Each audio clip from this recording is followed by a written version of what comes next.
Welcome to the Ultimate Landscape CEO podcast. My guest is Paul Fraynd. I have known Paul for a long time. He's been a peer group member of mine. First, even before then, I was coaching him. And he's been on a fascinating journey. Currently, his company's 27 years old, his combined companies, $7.5 million in revenue, 62 employees located in Omaha. Maintenance, construction, supply yard, snow, residential, commercial, really does quite a bit. And on this very personal podcast, you're going to learn about his journey working with his dad, and then almost, killing himself over a snowstorm when his company was smaller, hiring in an executive assistant or an assistant to help him run the business. This person ultimately became his general manager. We learned how he left town to go live with somebody and was going to run the business remotely and set up his executive assistant to be his general manager, how that didn't work out, how he came back.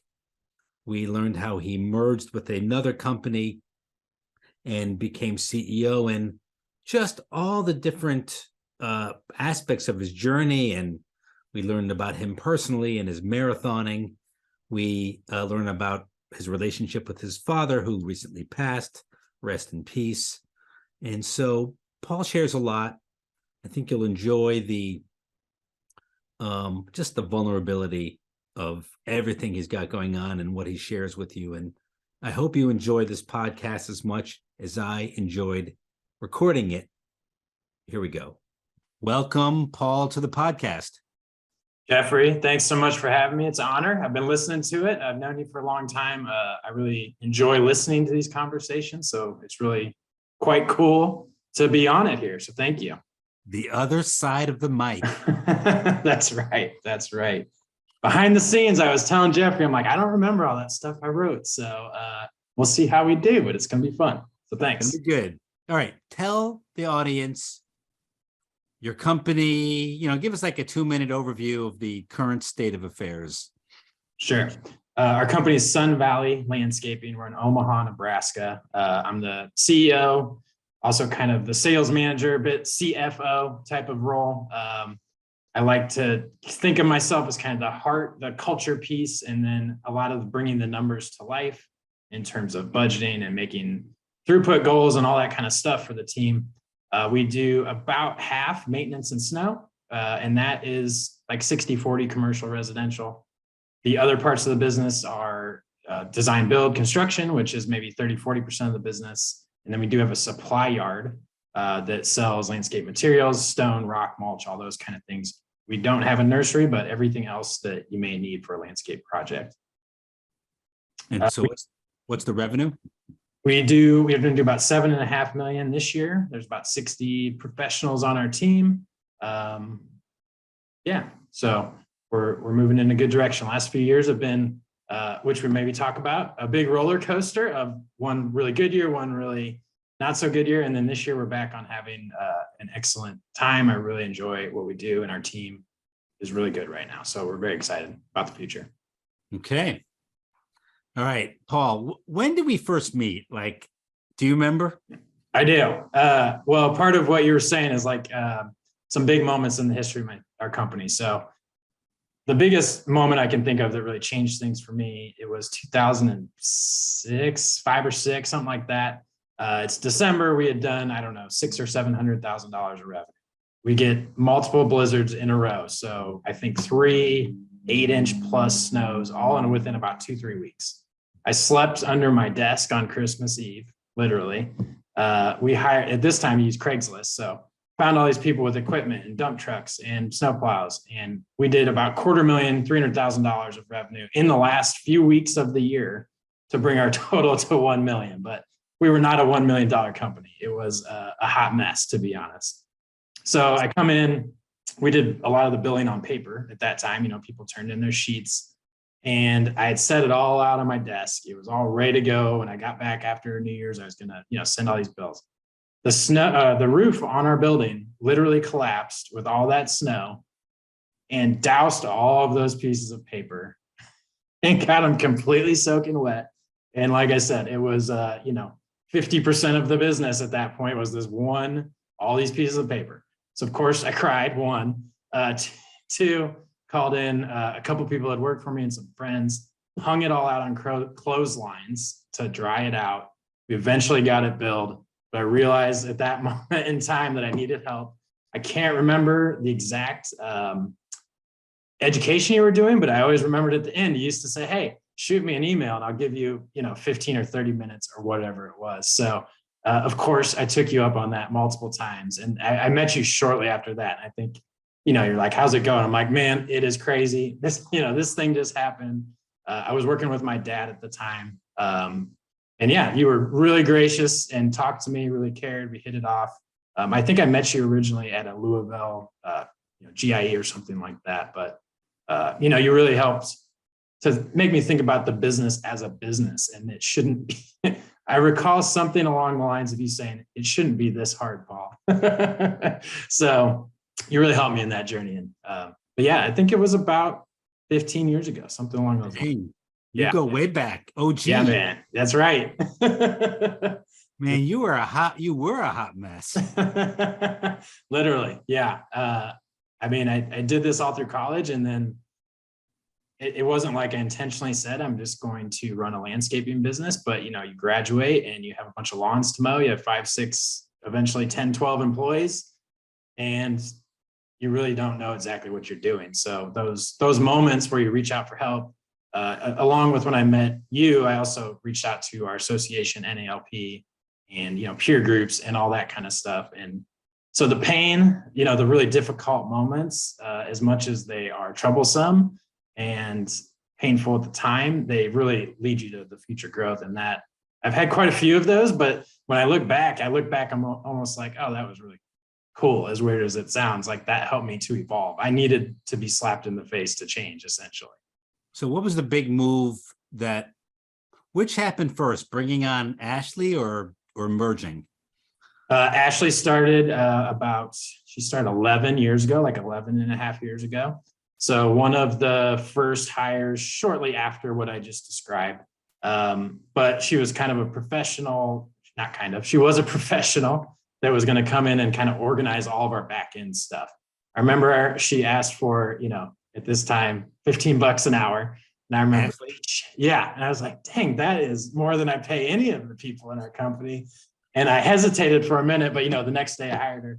That's really where like the open book management, sharing numbers, looking at numbers, me kind of changing my mindset of like, I need to go up this hill all alone to, hey, I can bring in people that are good at certain skills that I'm not good at, and we can grow this much faster. So yeah, that happened. Did you hire her as an office manager, or literally as like someone to come in and reorganize? Oh, in reality, she did about 5 to 6 different jobs, from, office management, helping with the schedule, marketing, business development, all of those kind of things. Yeah. Keeping Paul in somewhat of a constraints to keep me focused. So kind of all of those roles. Eventually it evolved to like a business development, kind of customer service, as far as in charge of all of our customer service. So CRM stuff, hiring people to answer the phone. And then obviously her role has evolved a lot now to being the general manager of the company. That's kind of where it started. It sounds like she was always the general manager.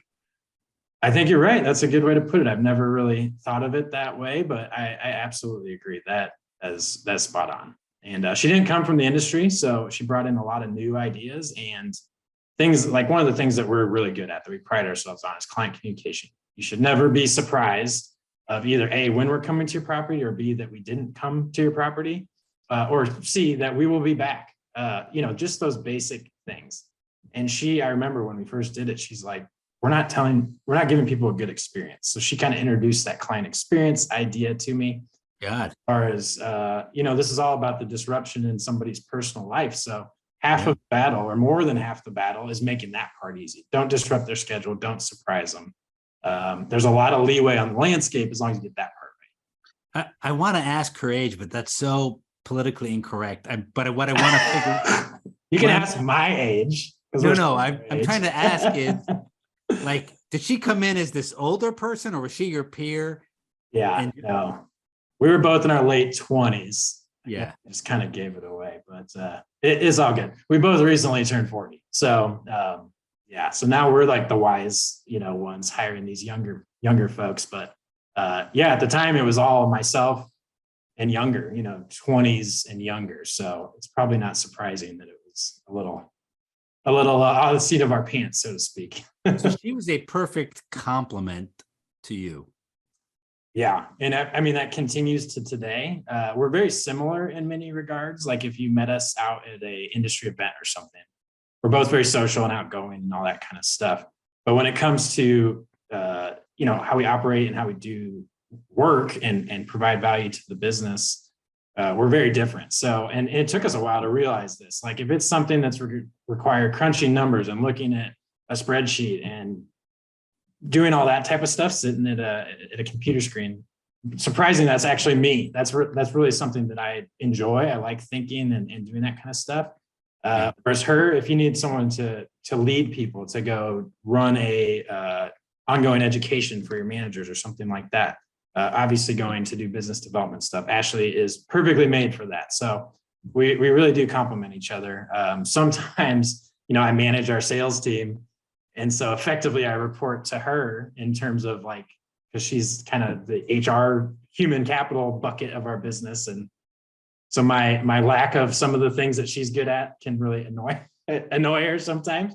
As far as, I'm just is leading people. I do it more off of instinct and emotion and checking in with people just organically, building a relationship with somebody versus, maybe following every HR process isn't my strength. I'll put it that way. Whereas that's very much her strength. So how many years before you actually gave her the title of GM? I think that was 7 years ago. I was dating a woman at the time. She graduated from her graduate program in Omaha, and she was going to move to the Twin Cities in Minnesota. I remember this. I remember telling you this, and you're like, that sounds interesting. But I was going to work remotely. I was going to move to Minnesota and run the business back in Omaha. Yeah. You didn't tell me it couldn't be done, but it was unorthodox, we'll say. So I realized I needed to fully let go of the reins of operating the business, leading the charge. So that's where she had become officially the general manager. To your point, I think she's been doing that, probably from day one. So that's kind of where that started. And more recently, just this last year. So out of those departments I mentioned, landscape construction, maintenance, et cetera, they all have a manager. All of those people used to direct report to her, but we had up to about 10 people direct reporting to her. So this year we added kind of a layer of operations. So somebody that runs the day-to-day field crews and manages those managers. So it's interesting to watch her go through things that I went through where, you're not one layer removed anymore. You're a couple layers removed. So it's been interesting. It's led to a lot of growth, but it's fun to watch her and the team just kind of take on new challenges and new things that come up in your professional life that, are difficult, but hopefully, like I mentioned before, become those growth points. So she had 9 direct reports, and how many now? She is at 5 or 6, I believe. So kind of the operations person reports to her, the finance HR team reports to her, and then the marketing person reports to her. So go ahead. And you still have sales? Sales, myself, yep. And then her and I, we run the EOS as best as we can anyway, but the visionary integrator relationship, if you look at those integrator, what makes a good integrator, which is effectively a general manager, she's off the charts on that is her skill set, which, like I said, requires a lot of that leadership, accountability, professional development of those managers as we go. So It works well. You always want to be one layer above. Like I wish we had a sales manager, for example, so I could focus on, my quote unquote role, but I think that will probably always be the case where you wish you were just a little bit farther along so you could add another piece and et cetera. Well, everyone has their own journey, Paul. Yeah. I mean, I don't know if you know George Tucker, Land Design. I held my summer growth summit there 2 years ago. Uh-huh.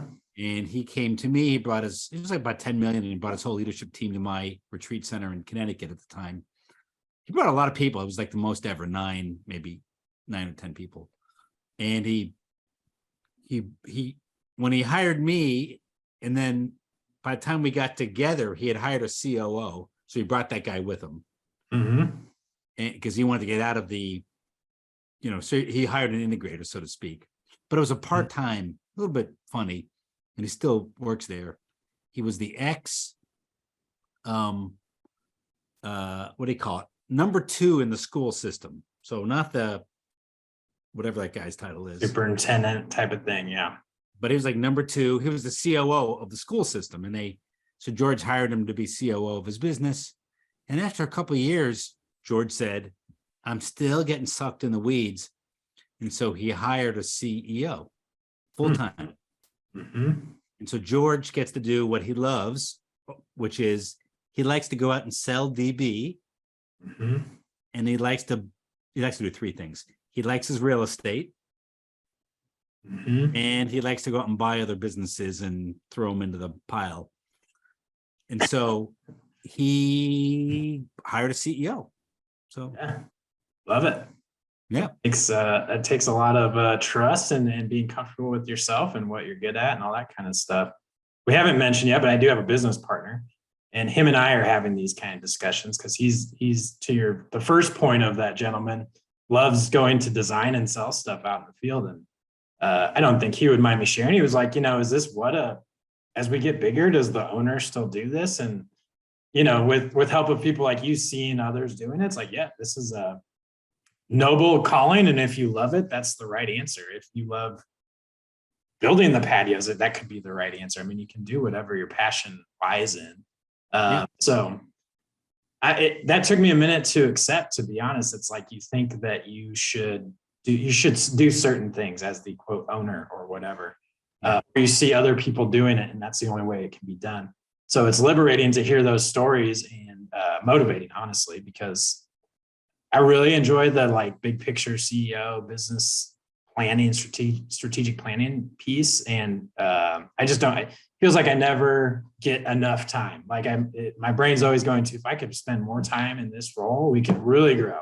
Yeah. But chicken and egg problem, I can't do that because I got to go manage this other piece of the business. So I think that's a lot of, as you would call it, head trash, really. It's like, if you can grow the business, go do that thing, and then you'll make the business what you dream it to be. So I like that.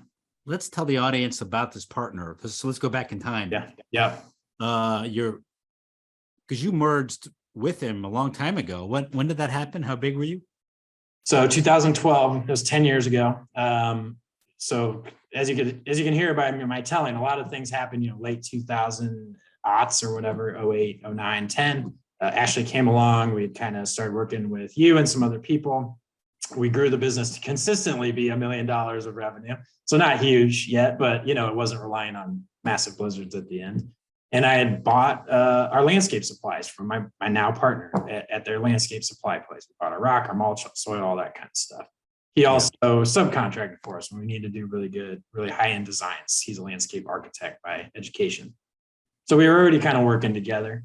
And one night he brought over a 6-pack. He was subcontracting for our snow. So we were doing snow billing or something like that. Came over and sat down. He said, what do you think about if we join forces, or something to that effect? And at first I was a little hesitant, kind of like what we were just talking about, of limiting beliefs, perhaps, of I don't know, giving up some control, and maybe I could do this by myself or something. But, it only took a few months. And I just realized, look, him and I share a lot of core values. He has a ton of strengths that I don't have. I cannot design you a high-end, pool, landscape, backyard patio. It's just not something I can do. And obviously starting a landscape supplier, a whole nother business that I have no idea about. Yeah. So we just came up with this idea of, one, we share the core values. 2, we can offer this complementary all the way from design, materials, install, and maintenance idea. That's the landscapes for life that you see on our marketing. And that's how we got together. So 2012, we did that. I'm excited because we did a BHAG situation. We buried a time capsule. It's this story that we wrote, and we'll open it up in 2024. That was just the date we had chosen. So I'm kind of excited. We do need to get to $10 million if we want to hit the story and make it come to life. But you can have a different story. But maybe we'll get there. Who knows? So yeah, that's kind of when we started, about 2 million. We're like 3.5 times larger now. It's been a really interesting ride. The first day, I recall 2 sets of t-shirts, 2 sets of trucks. No one knew where to park. It was a big, mess. And not that we don't have messes occasionally, but we've really come a long ways. And I just can't imagine not doing it. I'm very grateful that happened and he came over that evening. So yeah. So you got yourself organized and you're like, I'm ready for another hot mess. Pretty much. Maybe that's what's happening right now, because I'm like, I'm ready to do something. I'm ready to turn the dial again. So maybe that's my nature. Sure comfortable. It's like, I gotta disrupt this again. So I thought he was bigger than you. Why am I thinking that? Because you're saying you guys are the same size. Similar size. Yep. He had been in business since 1995, so a little more established. Quite honestly, more profitable consistently, all of those kind of things. He had more assets, I suppose. More assets, exactly. The inventory and all those kind of things. Because then I kind of remember you like, I'm merging, but this is my memory of it. Like a small company taking over a big company. That's kind of how I think of it. As in ours was smaller and taking it over. Yeah, because you kind of became the head of this larger company. And I'm like, oh, that was a pretty savvy move. Yeah. We were similar revenue size. I'll be honest, they were valued higher than us. So that was maybe what you're thinking of a little bit. And with that, my dad was my business partner at that time. He had written a check when I was 19. At that time, though, you could go to the bank and be like, hey, I want to borrow 30 grand to start a mowing business, and they would do it. But between the bank and my dad kind of funded the beginning of my business when I was 19. And so he was ready to retire. We also were at each other's throats a little bit, if you recall. That was actually what your education was about. You were talking about family, business, that type of thing. So now I remember. But yeah, we were able to get him bought out, and he was able to enjoy retirement from that transaction. So that was kind of nice too. Oh, got it. Yeah. Yep. You got a lot done there. And then you became CEO of this larger company. Yep, exactly. Yep. So what are your words of wisdom to people listening who are thinking about merging, taking on a partner? Yeah. So this, one, you should go to therapy, maybe as a couple, but definitely as yourself, because I think, and I've just seen this with a lot of people that get partners, and it's very similar to being married. If you don't communicate well, if you don't do it regularly and actually say your true feelings and bring the true issues up, all that happens is that bubbling pot of water gets hotter and hotter, so to speak, and could have probably been handled with a uncomfortable but direct conversation becomes something that maybe is drawn out a lot longer and is more painful and more difficult than is necessary. So I mentioned the core values piece, which is crucial, but revisiting those constantly. So what we do is just a monthly sit down, which really has no agenda. But it's, how are you doing personally and professionally, which is the part that's easy to skip, but is, I think, the most important, especially the personal one. And then what are issues? What do you want to talk about? That's literally all the meeting is. And it works wonders. But before that, we'd go a year without really having a real conversation. You see each other every day, so you think, we're aligned. But you have to be intentional about those things. So people's life circumstances change, their vision for the business changes, all that kind of stuff. So communication, core values, and constant check-ins and that type of stuff. And being okay, people will change and they'll want something different.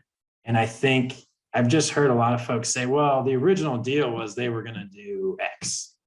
So if they're not doing X, this won't work, or something like that. Hugh and I have evolved what we do and what our roles are and how we interact with each other many times. It's about our relationship. personal relationship, not some specific deal we signed off on in terms of our role and exactly what we're supposed to do. Clearly, if someone's going to change a role, they got to figure out how that gets done. But we've been so flexible with each other, and I think that's really what works. Very similar advice with my wife, I think. We're each other's biggest fans. We communicate, things change, our life circumstance, all that kind of stuff. Yeah. So what's the biggest professional, legal, whatever you want to answer, but what's the biggest change between you and your partner? As far as currently? Like from the original, hey, here's what we're going to do. Got it. What's the biggest change?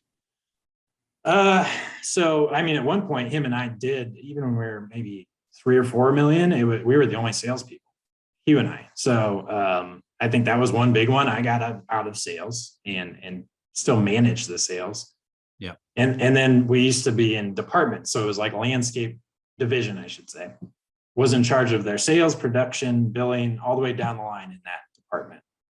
We shifted that to, there's a sales sort of department, there's a billing department, there's a production department type of thing. So that was a big change. And that, because he was the head of the landscape division. So that was kind of that was a big change. From his side, I mean, he was working, I had to bring this, he was working probably 80 hours a week, consistently all year, burnt out. And we had to make this conscious decision I remember his biggest year of sales was like over $2 million.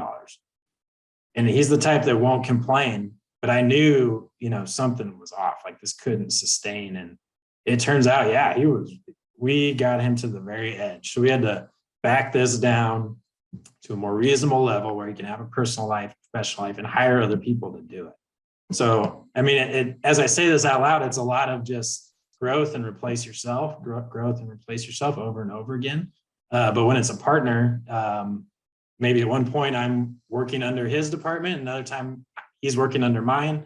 It just like, you have to be intentional about it.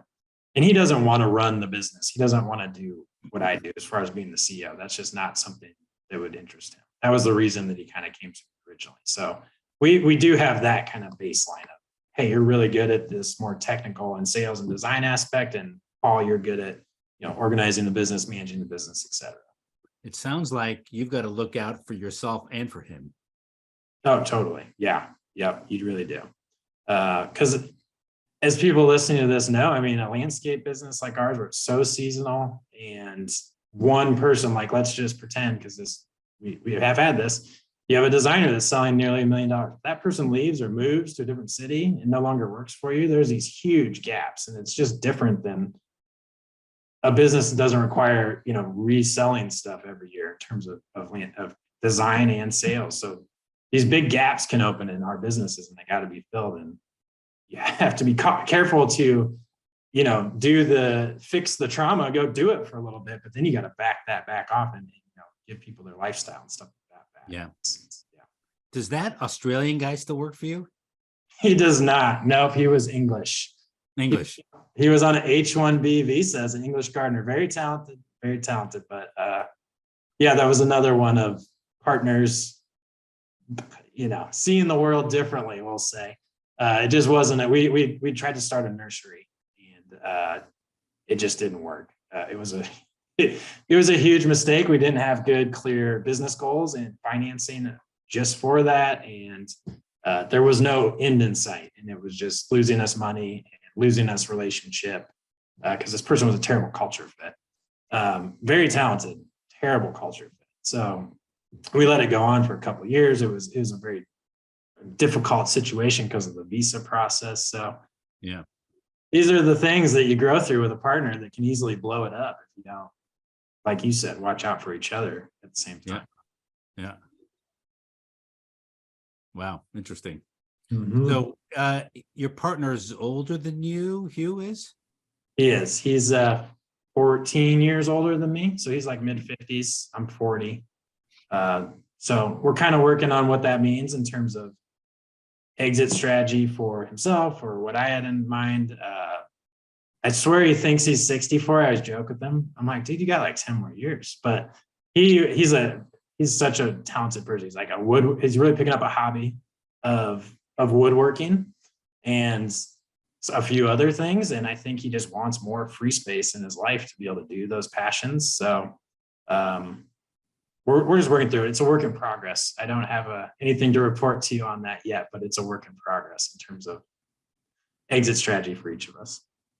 Okay. So you're working that succession plan. Yeah. Yeah, you've done a lot of really a lot of changing. I mean, when you were gonna move to Minnesota, right? Uh-huh. But that, I guess, didn't work out. So then you came back. Yep. And now you're married with kids. Yeah. Kids or Kid. Yep.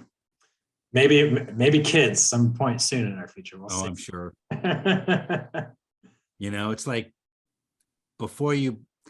so I've known you both a long time and a short time. I mean, it's not, I've known a lot of people a lot longer than you, but you've kind of been through all these different transitions. Yeah, good way to put it. I just read that book, actually. It's from like the 70s or 80s or whatever, because I turned 40. And something in my brain was like, hey, let's revisit a few things and let's like think a little bit different about how we're looking at this journey of work and life and all that kind of stuff. You throw a kid in the mix, as you know, really opens your eyes. I shared with you, but my father recently passed. And so you throw in these natural life transitions. And I guess for me, I'm very outward with my emotions and I talk to people about it. And so I want to take those things that life's thrown at me and I'll change things a little bit so that, prioritize my mind and my family and people I love's happiness. And like, I think that's maybe why you see a lot of those, like, hey, you tried this thing and you really, it didn't work or whatever, it changed something. But as we recap the story, it's like, man, that was not a straight line at all. So I think just embracing that change. And I think I secretly kind of like that new adventure and figuring out a new path that's even more meaningful for myself. So excited. Yeah. Was that hard with your dad passing? I mean, obviously it's hard, but like, Yeah. Was it a shock or? He had 2 types of cancer and he wasn't the healthiest otherwise. I found out some more stuff kind of going through his paperwork that he just didn't tell us about health wise. Yeah. So it was really difficult. It's tempting to say, hey, I wish I would have done X or I would have done Y. But I have such a good group of people that love me and they're like, you guys had so much fun. And when I like look back at the adventures we had, so when I watch you do the racing, those are the things. Like I went to the World Cup with my dad in 1994, and I could tell you, like, we went to a NASCAR race, we went to a Bears football game, we went to a Michigan football game, we went to like 4 World Cup games, like insane. But you're 12 and you're like, and now you're like, if that was such an adventure and that was so much fun. So point being, like, prioritizing that stuff, but also looking back over the whole course of a relationship with my father, it's like, man, we had a lot of disagreements, but we also had a hell of a lot of fun. So listen, you squeezed more out of that than the average person. I mean, you worked with them. Yeah. Oof. That was Paul, you were on red line in terms of how much you guys got from each other. Yeah, I right. don't think no regrets there. Yeah. I recently read this book, 4,000 Weeks. I'd highly recommend it, but it talks about one of the big things that's eye-opening, being I just had a kid, is like, you're going to spend 90% of the time with your family up to 18. And the whole rest of your life is obviously on average, but the whole rest of your life is that last 10%. So, one, prioritize every year, every day with a young kid, because, it seems like a long time, but it's very short. Yeah. And afterwards, man, you gotta really try. It's easy to, we're going to miss the holidays this year or whatever, just making something up. But that could have been the 6th to last Christmas that you could spend with your family. You just don't know. It seems like it's so long, but if you really look at it, it's not that many times to just see people and spend time with them. So, yeah. Anyway, to your point of squeezing all the juice out of it, I think we did do that for sure. I found it was pretty cool. I think we're kind of doing this with my daughter, Eva. We're writing her a letter every year, but I found this one that my dad wrote. And it was for like the communities in like my last 50 years. And when he talked about the business, obviously he would see things different than me, but the way he wrote it was just like, I got this blessed opportunity to spend, 6 or 8 years with my son running and growing a business. I got to go out in the community and meet people and represent our business. It was the best time of my life, exclamation point. And it just made me feel really good because it's easily tempting to think about, oh man, we fought a lot, but this was one of the most meaningful things in his life. So I think it was pretty cool. We got to do it. Your dad was definitely, I don't know what the term is, like a cowboy. He was a cowboy. Yeah. That's perfect. Yes. He was a cowboy, man. From a whole other generation. Right. I wish Ashley was here. If you know that show with what's the dad and the son that run the motorcycle business, and all they did was just yell at each other. Remember that reality show, American Chopper or whatever? Oh, yeah. Anyway, she always tells this story. She's like in the middle, and I'm on one side and he's on the other, and it's like, you guys love each other, but you were expressing it by just yelling over the top of me. I was thinking more of Sanford and Son. There you go. That works too. I like it. I wanted to ask you, has your management style changed now that you've had a child?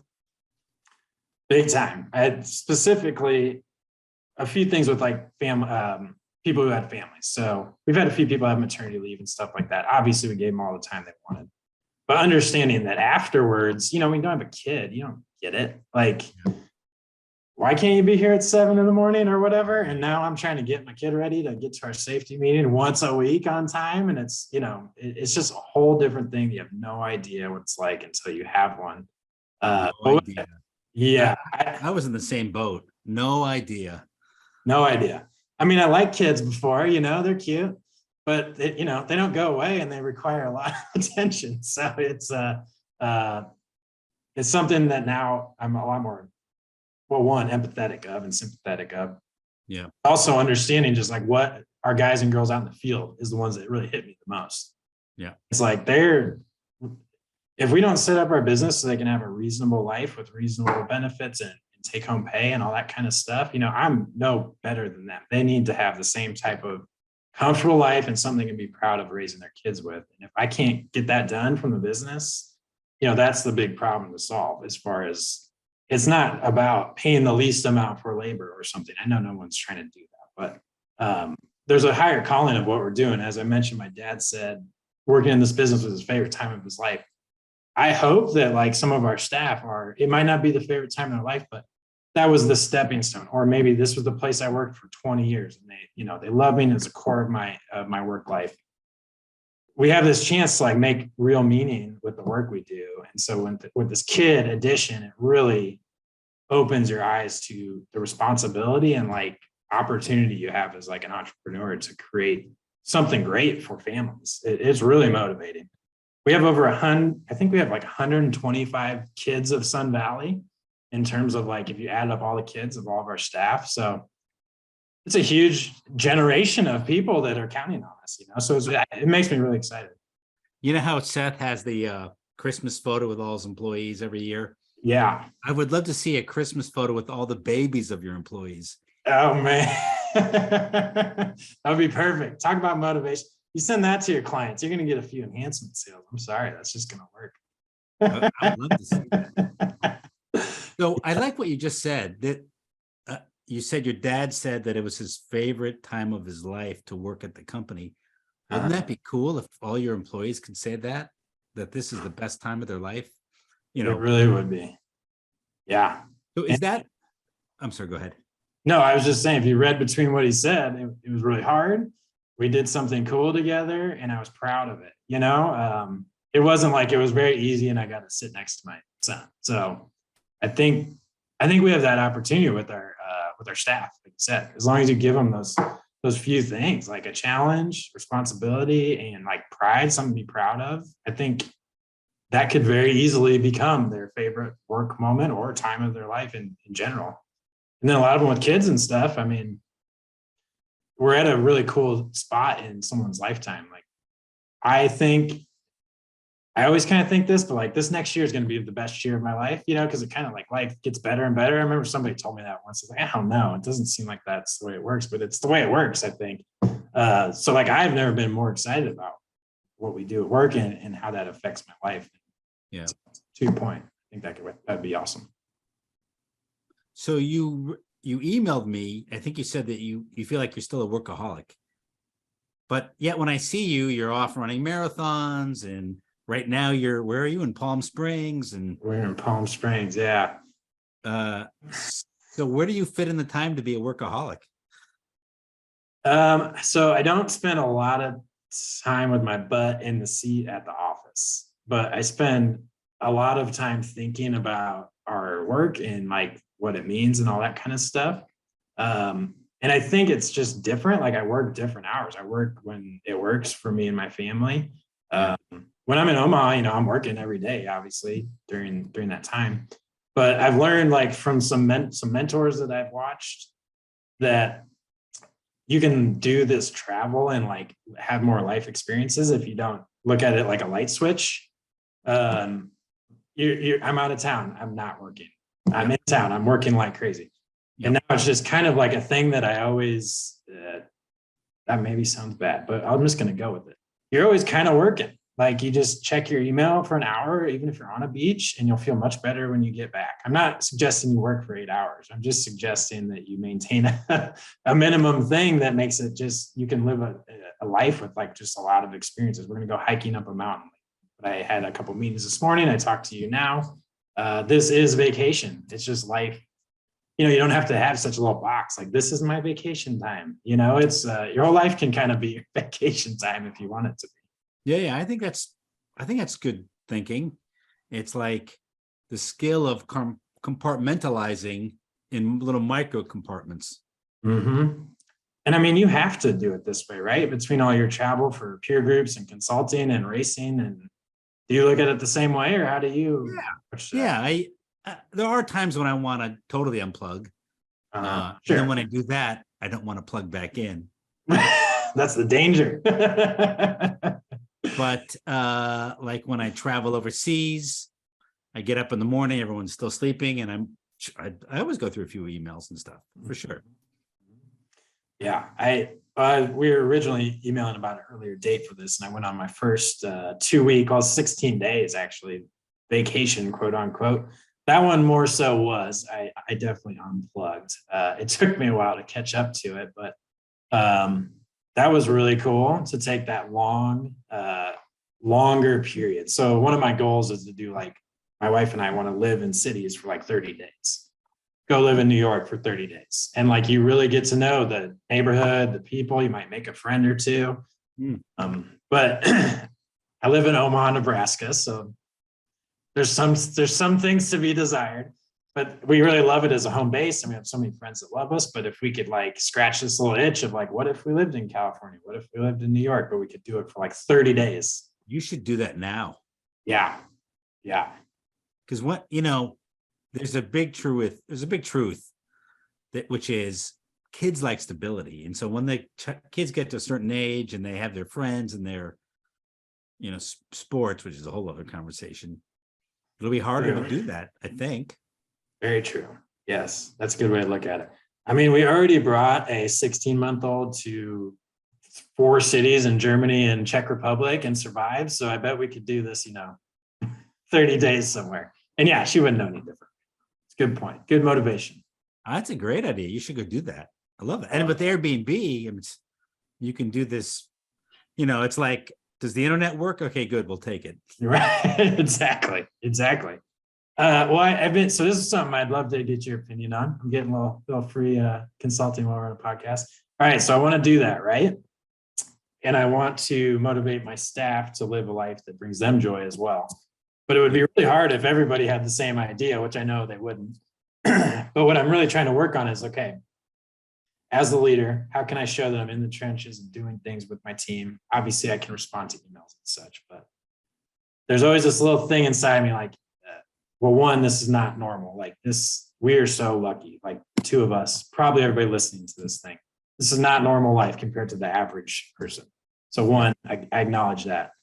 but two, like, okay, it's what brings me joy. So how can I maintain being a strong leader and live this lifestyle? That's really the heart of the question. Yeah. I mean, I think you have a bit of guilt going on. So you got to just, bag that guilt, put it back in the box. I like it. Everybody has a different want. They don't want what you want. Now, what do they want? And are you helping them get what they want? I like that. Yeah. It's totally independent of what you just told me about what you want. They don't care what you're doing. In fact, good employees want you to do that. But I think what you're asking me is, what do they want? That's true. You gotta figure that out. I recently learned about this kind of idea of delayed compensation, essentially deferred compensation. There you go. If somebody though, to your point, what do you want? Well, I want to pay for my kids' college. Okay, when do they graduate? Oh, it's 6 years from now or whatever. Graduate high school. So that person, really, their incentive plan should be something that in 6 years could pay for maybe not all, but a good chunk of that kid's education. So he just ran through how that might look, parking some money for this person essentially. But your question really is just so important, that what do you want and when does it happen? And, you can't solve that. I want $1 million right now problem, but which a lot of people will have. But, maybe they need to do some work. What do you want? Why are you working? What is it for? And might be homework for somebody. Well, I have a few clients that manage by helping their key people, and maybe everybody, but their key people set professional and personal goals, and they're checking in on both. You just said the $1 million, but I think that's the owner brain thinking that they don't want what you want. Maybe you want $1 million, but they may want the flexibility that you have. So they may want to be able to take time off to do family stuff in the week. You got to ask. Yeah. It's like negotiation. Don't assume what the other side wants. Customer service. Don't assume what the client wants. That's my takeaway. And then I wrote, just ask why several times, because I think I'll settle for I just want to be treated fairly and make a good salary. And you're like, okay, great, I'm doing that. Let's move on. So dig a little deeper on that. So thank you for that. Yeah. So you're a big marathoner, right? Is that right? Yeah. I run marathons. How many a year? I have a life goal. There's these 6 major marathons. There is Chicago, New York, Berlin. Those are the 3 that I've done. And then I have Tokyo, London, and Boston. Those are the 6 majors. Oh yeah. Fortunately, they're flat also, because they're the majors, because people run them quickly. Yeah. The guy broke the fastest marathon record at Berlin. So I've been doing it about every other year. Started with Chicago, New York, which was maybe my favorite experience of my life, around the New York Marathon. And then the Berlin Marathon this year was on my 40th birthday on the day. So what an experience. And got to bring my daughter over there. My brother met us the day after, and we went to Oktoberfest in Munich, which was awesome. So it was such a good trip. I just can't believe that I get to do these things with my life. And it just worked perfect that it was on my 40th birthday. So did you stop at Rotenburg op de Tauber, which is right north of Munich? No, we went straight to the beer tents. I'm just gonna be honest. No, we spent a little time. We went to one of the little gardens or whatever, but Munich we didn't get a lot of time there. Did I tell you about my Oktoberfest experience? No. So I was in the backpack, and I stopped, as I said, up in Rotenburg op de Tauber on the way down, and I put my backpack in at the train station, you could just like put it into a, whatever you call it, lock it up. And I went to Oktoberfest, and I had nowhere to sleep. And so I threw myself against the fence in the park and fell asleep like in the park in front of the train station. And then I woke up, and I was so cold, shivering. And I walked into the train station, and the whole train station was full of people sleeping in their backpacks. And I was like, oh my God, I can just sleep here in the train station. And it's heated. And so I pulled my backpack out of wherever I had, I had it locked up. And, the only downside is that, like, I think it was 5 a.m. The police come through with the German Shepherds and wake everybody up, and they clear the whole station. But I was able to sleep my whole time. I don't know how old it was, 22, 23. And so I could sleep every night in that train station. And then I ended up meeting a friend that I was supposed to meet somewhere. And he was right there sleeping in the train station, and I had a great time. Wild. Yeah. I didn't realize that you kind of have to get the lederhosen and stuff. So we got that the day of, and we found some for my daughter. And I just was not, it's like the biggest state fair you've ever been to. It's like 20 huge beer tents that are amazing. But we were a little concerned about bringing my daughter. We go in there, and like, she just loves the craziness and the loudness. She was just having a great time. And then they're like those family tables. So one of the funny ones is this like Bavarian guys, we take the baby. And like, they just wanted to let us hang out for a minute, because we were eating and trying to hold her. And like, but they didn't ask. It's like, we take the baby. It's like, what's that? What just happened? And they're like, oh, she's just sitting here, so it was a great time. It's like going with your family. It's just, people from Bavaria all over the world. It was awesome. Highly recommend it. So you said them so fast. So where are the next marathon cities you're going to? I think Tokyo will be next, and then London and Boston. When are you going to Tokyo? Because I promised my son, who's a foodie, that we would go to Japan. By the time I get around to doing it, he may move on. But when are you going? I think it'll be 25, because it's the next year. I'm sorry, 24, not next year, but the year after. What month? I think it's in April. I will get back to you on that, but that would be a lot of fun. My sister-in-law is from Tokyo, so. Really? Yeah. All right, 24 in April. I'm gonna look into that. That would be a lot of fun if you joined. Yes, it's these adventures, and then you go to these places, and everybody. It's effectively like people that run the marathon speak the same language. It's hard to describe. Yeah. This love and this like joy of being outdoors and running and exerting yourself and like having each other's back. It's just awesome.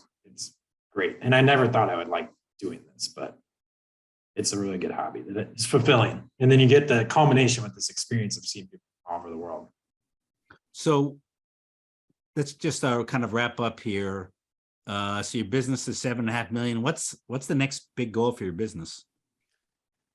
Ideal world, we hit that 10 million by 2024, but it's not, I at one point was very motivated by whatever that number said, but I just want to build this to be sustainable, that can last longer than myself.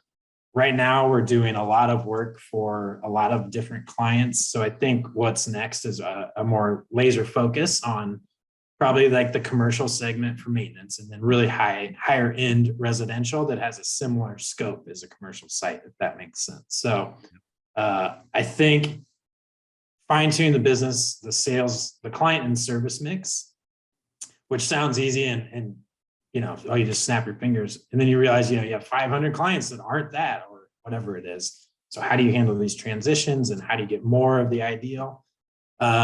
So that's definitely next. I think that'll let us scale a little easier and just, more focus, and it won't be as difficult to scale up because there's not a million exceptions to service rules and all that kind of stuff. Yeah. And yeah, that's the biggest one. I think we'll probably need to get a different satellite location, or potentially there's a market somewhat nearby where we are, Lincoln, Nebraska, which would be obvious, but maybe just farther, 20, 30 miles west of us. But we're just really outgrowing our spot and our facility. And there's also a lot of our clients are out there. So it's those are two things we're thinking about. So you want to refocus the target client, which means shedding some clients and adding new ones? Yes. Yep. And I think it'll be a gradual process over a year or two. But yeah, I just recently did a little study of number of clients, number of contracts, revenue, margin, et cetera. Not surprisingly, that you would probably already know, 25, 30%. It wasn't perfectly the 80-20 rule, but it was something like 30% of our clients make up 80-some% of it. Wow. And, so that other 70%, which is hundreds of people, make up that last 20. And if we're talking about something I don't hear a lot, but one of our biggest salesperson told me, it was like administrative time per gross profit dollar. Because the way he values his time, he's one of the best sales people I've ever met in my life. He values his time at $1,000 an hour, meaning the top line sales piece. Yeah. If he can't sell that in an hour or deal with that in an hour, it's just not worth his time. So when he started to think about these smaller clients, he's like, yes, you make great margin. You might make 60% margin, but you're going to need one person, answering the phone to manage 500 of those fertilizer clients, for example. And there's nothing wrong with that. And I know people do it excellent, but it's just not something that myself and my team particularly get jacked up about, Yeah. So hopefully that kind of makes sense, but that's the idea. I was going to say when you got on the podcast that, man, you got a big mix with the supply, commercial, residential, big, small. We really do. Yeah. We'll do, smaller contracts, $400 to $500. And then we do the Amazon building for, 6 figures. And obviously those two things are way different. And so for me to be surprised that we trip up along the way and the overhead can get kind of skewed because you need this CSSR position for the FERT clients, but they're never going to talk to the Amazon client, right? So it's like we're running a bunch of different businesses inside our business, and I don't think any of them are optimized or fully scaled, if that makes sense. So is there the market in your neighborhood, in your market, to scale these couple niches you described to me? Oh yeah, I'm sure other people have thought about this, but if you look at that PPP data, you can actually do a pretty good job of seeing your market size and how big your competitors are by just looking at their loans and number of employees. So there's more bigger companies in my market than I thought. And every year the landscape industry in general is growing, and our Omaha market is growing. If we could go deep, if we could just capture another 0.5% of market share, it's a significant amount of revenue for our business. So yeah, there's tons of opportunities, taking market share, but also new, and just going deep in these markets. The more I study like some of these national competitors and stuff, it's not that they have like deep market penetration. They just have a bunch of different sites. I'm sure some of them do. But there's you can scale a business in a market like ours to be really large. It's not going to be 100 million, but you could double the size of our business market, I think, pretty easily. Yeah. So exciting. It almost sounds like, I'm reading between the lines or I'm making this up, but It almost sounds like because you've gone after everything, you maybe have grown slower than you could have. I think so. I really do think that's the case. So yeah, to kind of where we started, you build it, they will come type of thing. I hired another commercial account manager, for example. The job is to prospect and get commercial accounts. Guess what's going to happen? They're going to get more commercial accounts. So to wait for having enough is probably a little bit of that conservatism that's getting in our way. So another takeaway from today, Jeffrey, thank you. You kind of got to focus to go faster type of thing. Yeah. Interesting. So do you need to invest in marketing? Is your marketing ahead of you? Is it behind you? And I don't know if we have enough time, but we acquired 3 businesses in 2019, 2021. They're all residential lawn type of businesses because we started an irrigation department. Yeah. And I was like, we're going to need irrigation clients to go service. So I bought, clients to go service irrigation, which confounded this mess a little bit. So we've been marketing for that, which is the total opposite of what I just described, obviously. So to answer your question, yes, we've always marketed our higher end landscape, department, design, build, and that's kind of our reputation. But if we really throttled that up, higher end residential, I think it requires that tweak, that change. Yeah. Actually, would tell you it's really hard to market when you do everything for everybody as well. So. Okay. So if I revisit you on this topic in a year, will I see a dramatically different marketing approach? I think so. Yes. Yep. All right, let's talk about a couple predictions here. Let's talk about the future. Yeah. What's your prediction for 2023? 23. I'm really going back and forth on this. I think that it's going to be not as bad as most people think in terms of our industry recession wise. I think that people have always and will always invest in their backyards and that type of things. So I don't think it's going to be as bad as everybody thinks. I do think it will be more difficult. If you're not at the leader of your market and if you're not good at the client communication and have a good reputation, all that kind of stuff, I think you'll really struggle. So my prediction is we lost a lot of crew leaders to entrepreneurship, running these one-man, two-man companies. I think a lot of those will struggle, and I hope that it will help us. Maybe the employee in the labor market will see the benefit of a well-established company and they'll come back. Yeah. So I'm painting a rosy picture there. It's going to be difficult, but I think those two things could potentially happen together where our demand doesn't slide too far and maybe labor gets a little easier. That would be ideal. I think that's my base case, actually. Yeah. Okay. You may not know, but I've started this will be year 2.5 of an executive retreat just for clients. So I don't market it to the outside. I do it every January in New Orleans, so far in New Orleans. We do some fun, something cultural, and then we bring in speakers from the outside and a couple of client speakers and, networking and kind of a short hit, not a big event, but enough to learn new things and get excited about the year. And one of my clients is coming to speak, and he has honed the process for getting ex-employees to knock on his door and want to return.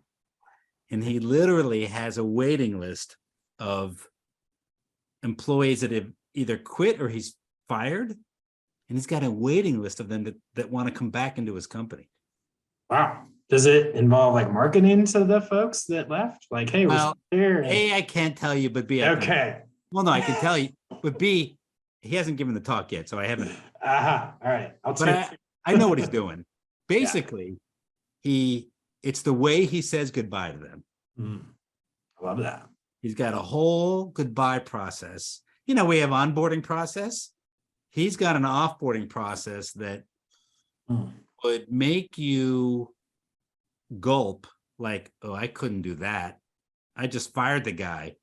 I couldn't kiss his butt or, all the things he does. And he started this process with no clue if it would work. In other words, it takes a couple years each time he does it for the person to go off, grow up. Grass is not greener, or it is, but whatever. It takes a couple of years for them to want to come back. So it took a lot of faith on his side. And now it's not just that, right? He's really built a destination company culture. So there's more going on than just, you can't be a crappy boss and company and make it work. Right. Yep. But the way it's like the frosting, and his frosting apparently tastes so good that and then he has his pick of the litter. Have you really grown up? Do we want you back? Are you really a different person? And then he gets to choose. Yeah.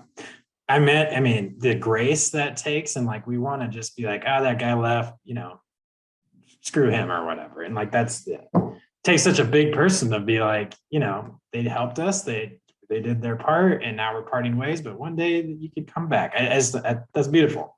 Yeah. I recently got some data that like there's approximately like 4,500 people that do landscaping in our market. And we wonder why it is so hard to find people.